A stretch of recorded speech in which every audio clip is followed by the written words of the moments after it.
nous aspirons dans ce workshop de sortir avec une conclusion. Ce qui nous a poussé à créer ce workshop, c'est de dire qu'il nous manque en fait des bonnes personnes formées avec les bonnes formations qui répondent aux besoins de la croissance que nous vivons actuellement en Afrique.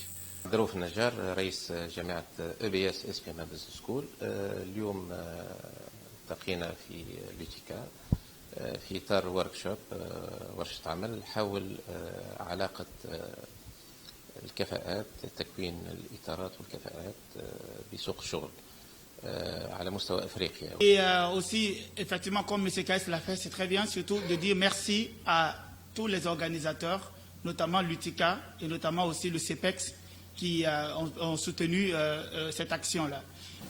Tout ce qui est relié au numérique, à l'informatique, et également, il y a des métiers, ce qu'on appelle des métiers d'avenir, ce qu'on appelle les professions qui résistent.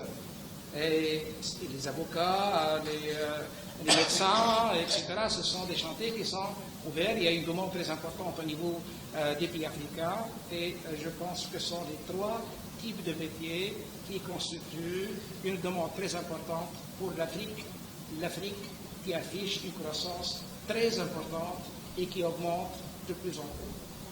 احنا نحتاج اليوم ان نبدل الوجهه او نضيف وجهه اخرى، باش ما نقولش نبدل الوجهه ولكن نضيف وجهه اخرى اللي هي وجهه قريبه. احنا يعني قادرين اليوم بالخبره اللي عندنا بالمستوى التعليمي اللي عندنا ان نزيد نحسنوا، نزيد نجودوا، نزيد نطوروا باش يولي يستجيب لحاجياتنا احنا. ولكن تونس بلاد صغير ما تنجم يعني تحل يعني المشكله الا اذا فتحت افاق جديده. Bonjour, je suis Ziad Chapchoub, membre du bureau exécutif de l'association ACN, Africa Cooperation Network, la Chambre économique africaine, professionnelle dans le domaine des nouvelles technologies, la commercialisation des nouvelles technologies en Afrique subsaharienne.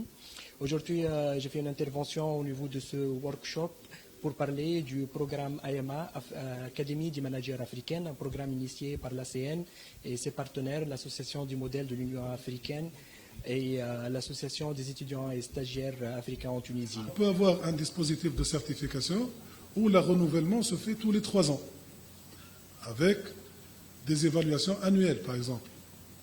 Donc si au bout de 3 ans, la personne n'a pas justifié qu'il a réalisé telle activité, par exemple, on n'a pas réussi des projets, on peut lui retirer le certificat. Donc ce n'est pas figé dans le temps.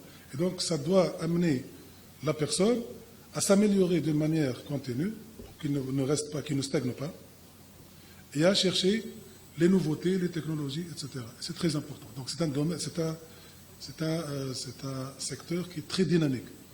D'où l'intérêt de la certification de personnes pour les grandes entreprises et pour les multinationales. Et je vous remercie.